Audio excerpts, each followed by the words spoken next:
96.5 Metropolitana. Sem Clichê está de volta.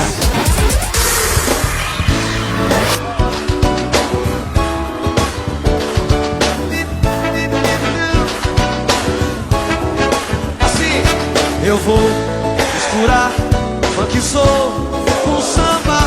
Eu vou misturar funk soul, é samba funk soul, brother.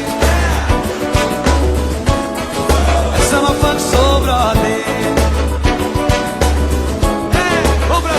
Voltamos, 9h48. E agora, a gente continua falando de educação, de leitura, de paz, de tudo isso, com o professor Antônio Donizete Leonel, conhecido como Toninho, é isso, né, Lu Oliveira? Mais conhecido, famoso Toninho, diretor do Platão, seja bem-vindo, muito bom tê-lo aqui conosco. Obrigado pelo convite, é um prazer estar aqui. Pois é, professor, a gente vai, na verdade, a nossa pauta aqui é a leitura, vamos encaminhar para a leitura, vamos encaminhar para o paz, mas estávamos falando sobre as questões alteradas da UEM. Vamos rapidamente, aliás, nós queremos saber a sua opinião em relação a isso. Quer dizer, a gente fala aqui, eu não sou professora, a Lu sim, pode falar, mas eu não sou, mas sou mãe de vestibulanda. E ficamos um pouco revoltadas com essa situação toda. Qual a sua opinião?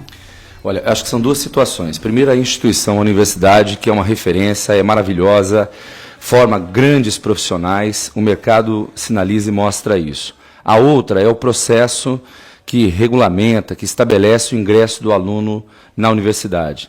Esse ingresso é através do vestibular. E aí, realmente, o vestibular precisa ter, as pessoas que o formatam precisam ter responsabilidade e um cuidado diferenciado, porque 12 questões, numa prova de 40 questões, é um exagero. E a gente tem que considerar algumas questões, né, César? Entre elas, grande parte, se não a maioria dos candidatos que fizeram esse vestibular são bem jovens, estão sob pressão, evidentemente almejam cursos muito concorridos. Tudo isso vem apenas a apimentar mais ainda uma situação que já é por si só complicada, de grande exigência. Então, é imperdoável uma situação como essa. E o pior é justamente as desculpas e o comportamento pós. Isso não pode acontecer. Na verdade, o erro faz parte do ser humano.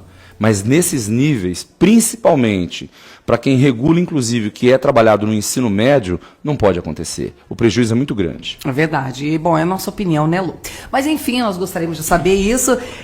Mas, assim, a Lu conversava comigo, apresentando você, e falávamos sobre leitura, né? O que é fundamental, que precisa, e até mesmo para se preparar para a vida. Eu acho que quem lê não é só pessoa, não, quem deve ler não é só aquela pessoa que vai prestar vestibular, ou que trabalha no jornalismo, ou que dá aula de português. A leitura é para tudo, né? Como é que esse trabalho, professor, que você faz com as pessoas para incentivá-las a esse hábito de ler?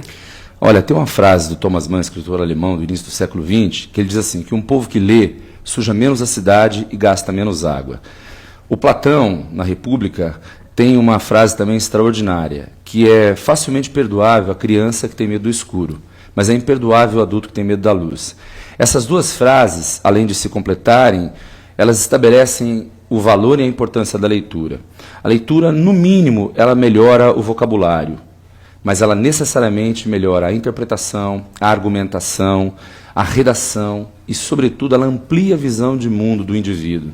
Então, necessariamente, um indivíduo que lê, dificilmente ele volta a ser quem ele era, até porque ele deu um passo adiante. E essa situação, na minha opinião, tem íntima conexão com a escola, que é o ambiente onde você pode estimular, cobrar, explicar porquê e praticar, sobretudo. Porque dentro da escola eu entendo que é o adulto que tem a grande responsabilidade. E nós temos nas nossas mãos a varinha mágica. Somos nós quem temos que seduzir e estabelecer esses parâmetros e mostrar por que a leitura é tão importante, por que ela é tão fascinante e, sobretudo, porque ela é tão transformadora. A literatura humaniza e instrumentaliza o homem. Necessariamente nós nos tornamos, ou podemos nos tornar, pessoas melhores. Claro, a gente está falando da boa leitura. Da boa leitura, mas ler tudo também é importante, né, Lu? E eu gosto dessa palavra que o Toninho usou de seduzir, do mesmo jeito que eu faço isso, acho que faço com os meus alunos com relação à escrita, porque eu gosto de fazer, o que a gente tem, né, os depoimentos, e eu fui aluna do Toninho, tem que falar isso aqui, né, nossa diferença de idade é pouca, mas... Quando eu tinha 18, acho que ele tinha o quê? 24, 25 anos, imagina, fazer cursinho. Ele foi um professor de literatura e eu fico muito honrada de ser colega de trabalho dele hoje. Mas de você passar essa paixão, esse gosto pela literatura, e aí não só pensando, né, Toninho, no vestibular, mas em outras circunstâncias. Quantos alunos começam a tomar gosto pela literatura, independentemente desse raio, dessa lista? E adultos também. Acho que você podia falar um pouco desse processo de adultos que, às vezes, com 40, 50 anos, estavam tão distantes dos livros e começam, se redescobrem ou até se descobrem leitores, porque alguns nunca tinham descoberto. Pois é, há um exemplo clichê que as pessoas falam que é fundamental que você faça aquilo que você gosta. Mas eu acho que com quem também é muito importante. E você tem que entender sempre qual é o teu papel. Não há como você se tornar um professor, sobretudo no meu caso, de literatura, sem que você goste de ler, de praticar isso. E de fazer com que isso seja realmente um testemunho da tua vida. Porque através da literatura a gente promove uma série de mudanças na vida de muitas pessoas. Um exemplo prático com os mais jovens, nós trabalhamos, via de regra, por conta do vestibular, por conta do PAS. Poucos dias atrás, o livro da Clarice Spector, Laços de Família. É um livro riquíssimo, Sim. de uma mulher única, que estabelece uma série de conexões com a nossa vida. Sim. E é muito interessante perceber que mesmo os mais jovens conseguem ter inúmeras percepções acerca da construção, acerca dos enredos, e as pessoas se veem, mesmo jovens, nos quadros, nos exemplos, nas abordagens que ela realiza. Outras pessoas mais experientes, com mais idade, que poucas vezes tiveram contato com a leitura, com a boa literatura, quando se deparam e quando você consegue trabalhar de tal maneira que elas percebam que isso não é uma realidade tão distante, que o que faltou foi hábito, foi estímulo, elas se surpreendem. E elas podem trabalhar com Lígia Fagundes Telles, com João Cabral de Melo Neto, com João Guimarães Rosa, com Mário de Andrade, com Machado de Assis, sem restrição, sem um preconceito. Porque, na verdade, se estabelece um preconceito por conta, muitas vezes, da ignorância, de se ignorar o papel da leitura e o que ela representa. E mais, às vezes entendem e rotulam como chatos autores que são extraordinários, mas que por falta de hábito ou de orientação não conseguem. E aí elas ficam fascinadas. E de conhecimento, às vezes a pessoa nunca leu aquilo. Isso, exatamente. Né? Não foi disposta naquela situação. Exatamente. Aí depois que você lê, se você não. Por exemplo, eu não gosto de Jorge Amado. Eu não gosto nem um pouco. Eu fiz letras também, não gosto de Jorge Amado. Acho. Não sei, eu não gosto do enredo dele. Mas eu li. Para eu poder falar, eu li. Lógico, né? Eu entendo. Essa e tem o porquê. Né? E por exemplo, Nelson Rodrigues, da maneira com que cada um quer colocar a sensualidade, eu acho Jorge Amado vulgar e Nelson Rodrigues sensual. Ponto. Mas eu li. Né? Mas essa comparação é fundamental. É assim que você, inclusive, forma e tem condições de opinar. Sim. Como é que você pode dizer que uma coisa é boa se você não tem uma referência? Também não tem referência. E essa observação que você fez sobre os dois é exatamente isso. Jorge Amado é um escritor consagrado, reconhecido, mas que tem um tipo de literatura. Enquanto que o Nelson Rodrigues tem um humor mais refinado, sarcástico, irônico, corrosivo, que apresenta essa mesma sociedade com outro prisma, de uma outra forma, com uma outra condição. Mas ambos precisam ser lidos até para você, inclusive, formar a tua opinião enquanto leitor. O interessante dessa situação é que você pode se tornar um bom leitor em qualquer faixa etária, a partir de qualquer momento. Basta você começar a ler. E esse hábito, ele não precisa ser desenvolvido de uma hora para outra. E você pode fazer isso paulatinamente. Aliás, eu entendo que é assim que você realmente se torna um bom leitor, gradativamente. Aí você vai ter condições de fazer uma interpretação mais apurada, de você poder fazer uma conexão com a realidade ou com o contexto que você tem. Você vai se tornar uma pessoa seguramente mais crítica, porque você vai ter mais argumentos. Então, necessariamente, a leitura, em qualquer momento, ela é muito bem-vinda.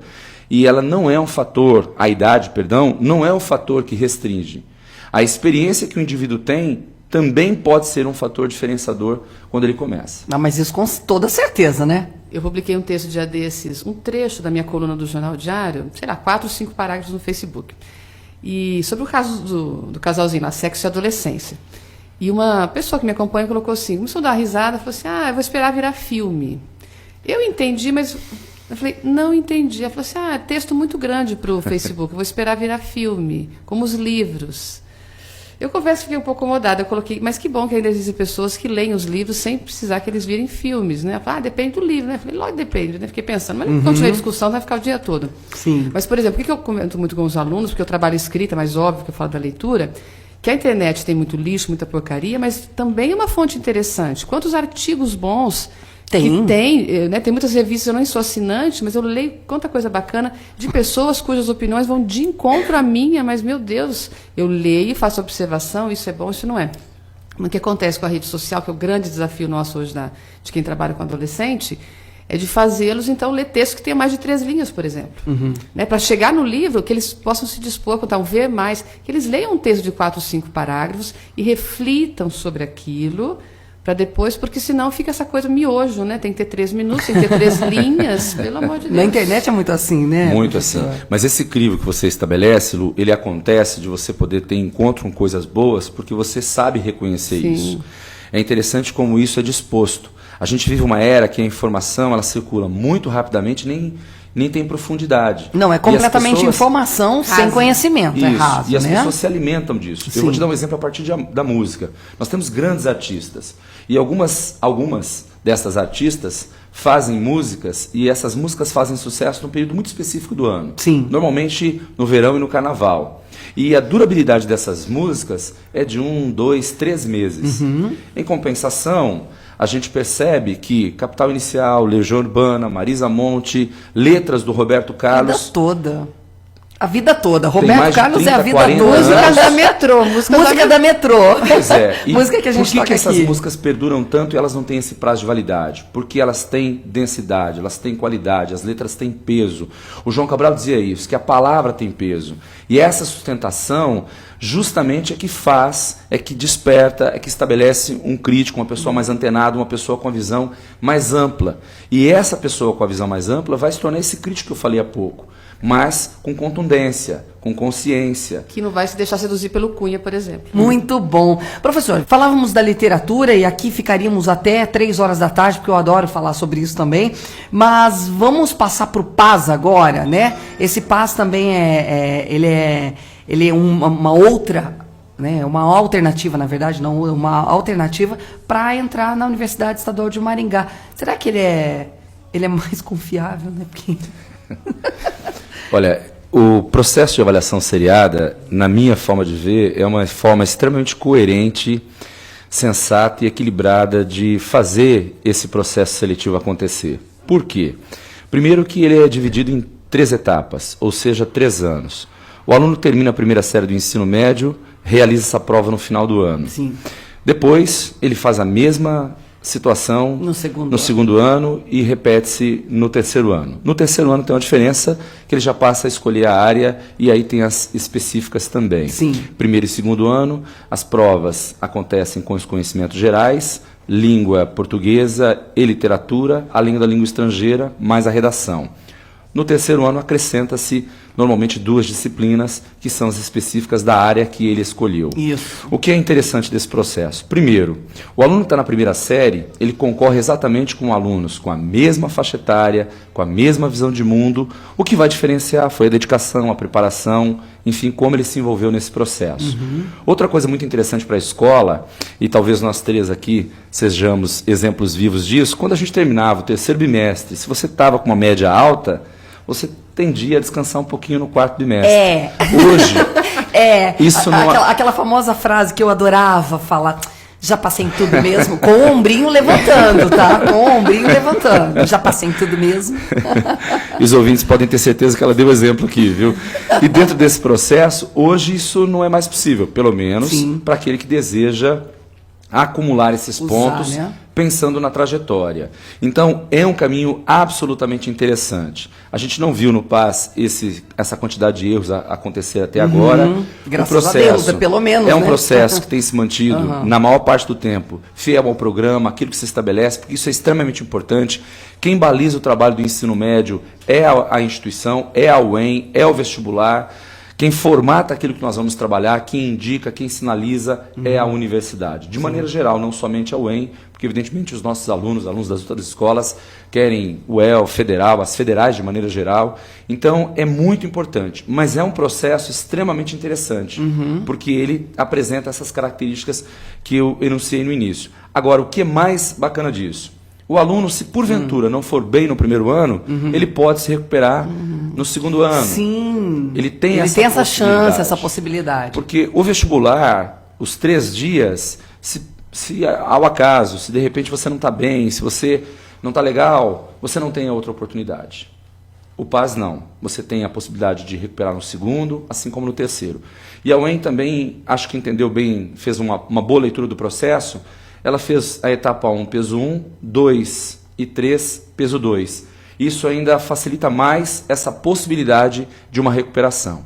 É um processo que atende às expectativas do ensino médio. A etapa 1 tem a ver com aquilo que o aluno trabalha na primeira série, a 2 com aquilo que ele vê na segunda série, no segundo ano, e a 3, evidentemente, tem um grau de exigência um pouco maior, até porque esse aluno também está um pouco mais amadurecido. Mas o melhor disso tudo, são respeitadas as faixas etárias e a concorrência é a mesma, porque nesse momento a experiência faz muita diferença. Então o jovem que está terminando o terceiro esse ano e concorre com alguém que está fazendo o vestibular pela segunda, pela terceira, pela quarta vez, ele naturalmente não tem essa mesma experiência. Pode ter, evidentemente, qualidade, conteúdo para isso.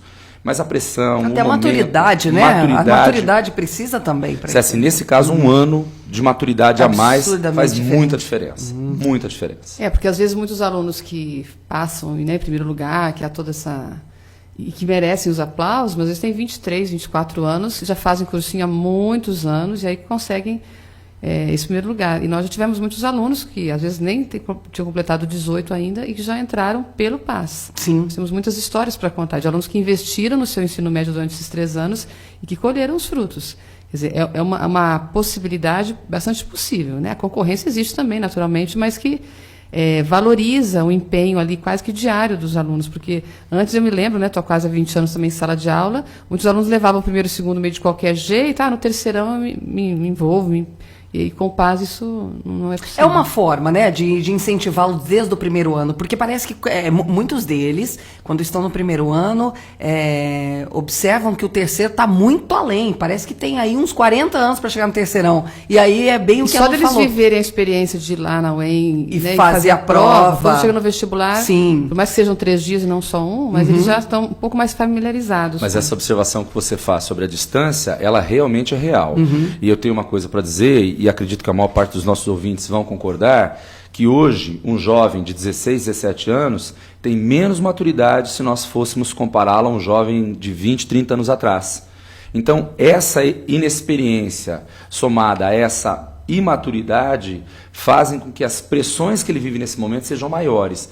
Então, esse alicerce que é estabelecido a partir do primeiro, do segundo, do terceiro, vai permitindo ao aluno, inclusive, continuar comprometido com o processo da escola e, consequentemente, quando ele vive essa abordagem, quando ele vive esse processo do PAS, ele estará melhor, ele tem uma condição melhor no final do ano. E essa distância que você sinalizou há pouco, ela tende a ficar diminuída. Diminuir, né? Justamente porque essa consciência, ela vem antecipadamente, sim, não tardiamente.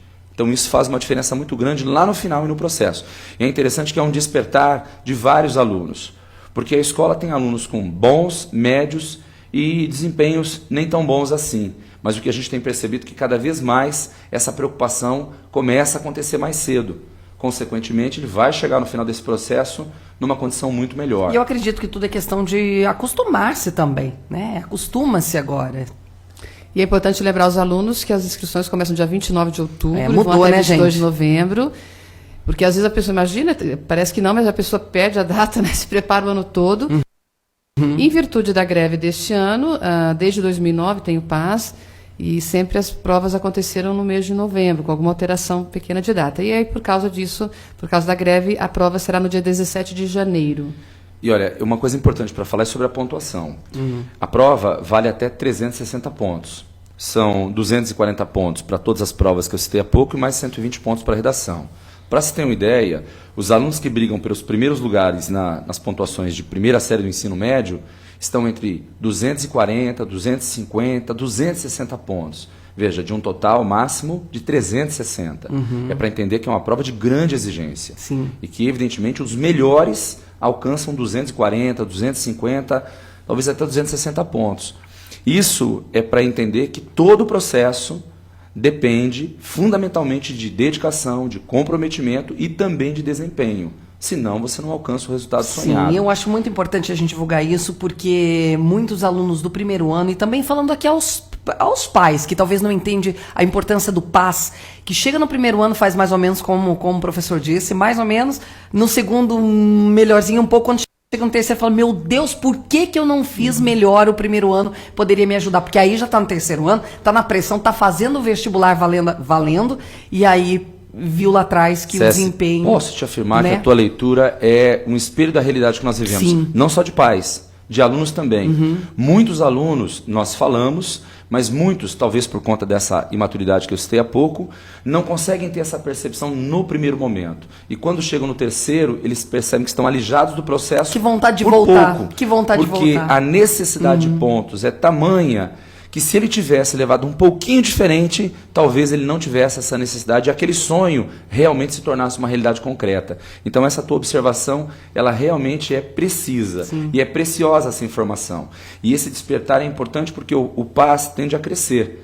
Não sei se a UEM vai conseguir, mas quando nós tivemos lá na primeira reunião, antes do processo acontecer, veio o Ricardo Gauch de Brasília, porque existe o PAS em Brasília, existe em Santa Maria, existe em Ponta Grossa. E é assim, necessariamente a UEM havia sinalizado que a ideia dela para o futuro é que, em vez de 20% das vagas apenas, que eles pudessem caminhar para 25%, quem sabe 30%, porque realmente é um processo maravilhoso e coerente. Então, quanto mais os pais estiverem sintonizados e entenderem esse processo, melhor. E é interessante que isso já está acontecendo ao final do 9º ano. Algumas escolas já sinalizam, já apresentam essa preocupação, como vai ser o início do ensino médio, porque é uma fase de transição e normalmente é um choque. Há uma diferença grande do 9º para o primeiro. A idade não, mas o trabalho, o processo, a quantidade de professores, de matérias, de cobranças, de provas, que culminam em novembro, normalmente, com o PAS. Então, tua observação realmente... porque a criança sai da relevante. 8ª série. É uma criança, já chamo de criança. Ela vai para o primeiro ano, no primeiro ano ela já tem que pensar como é que ela vai fazer uma prova, que isso pode levá-la à faculdade. É um susto. Eu sei, porque eu tenho uma filha agora, que no primeiro ano, no PAS, ela levou. Talvez eu também não entendesse a importância de tudo isso. Para chegar agora, ela vai fazer o PAS, e ela falou assim, mas eu não fui tão bem no primeiro ano. Você sabe, por isso que eu acho que a responsabilidade da escola, ela é muito grande, mas não só com o processo de informação e preparação para o PAS. Eu acho que quando você instrumentaliza o aluno, há pouco nós falamos sobre a leitura, e outros projetos que possam acontecer concomitantemente, levam a uma riqueza de informações, de experiências que vão contribuir. Porque na nossa época, pelo menos na minha, eu sou mais velho que vocês, mas o que acontece? As crianças de 7, 8, 9, 10 anos, elas iam até o mercado, elas podiam ir a uma padaria, uma farmácia. Hoje os pais não sentem-se seguros para isso. Por quê? Porque o mundo mudou, a violência é um fato, a gente acompanha isso, infelizmente, todos os dias. Então, esse aluno precisa ter outras abordagens que permitam a ele experiências diferenciadas. E elas podem vir através da arte, através de inúmeras atividades que a escola pode propor, no sentido de contribuir para que esse alargamento de visão de mundo aconteça. E aí, evidentemente, isso vai reverberar em forma de produção, de aprovação, de resultado. Sim. Então, não é só a fixação dos conteúdos, provas e exercícios, mas é justamente a contribuição de outras experiências que possam alicerçar a vida desse garoto, dessa garota. Tá certo. São 10h32. A gente conversou com o professor Antônio Donizete Leonel, o professor Toninho, o diretor do Colégio Platão. Adoraríamos ficar aqui mais, mas nosso tempo acabou, né? A Lu Oliveira estourou já, mas é muito bom. Obrigada por ter vindo. Estamos aqui, aliás, o professor Toninho, que tem a Maria Luísa, que é a nossa um beijo pra colaboradora do Jornal das 11, e que eu sou super fã, já estou até declarando aqui, a Maria Luísa, que bate um papo com a gente aqui, muito bom também.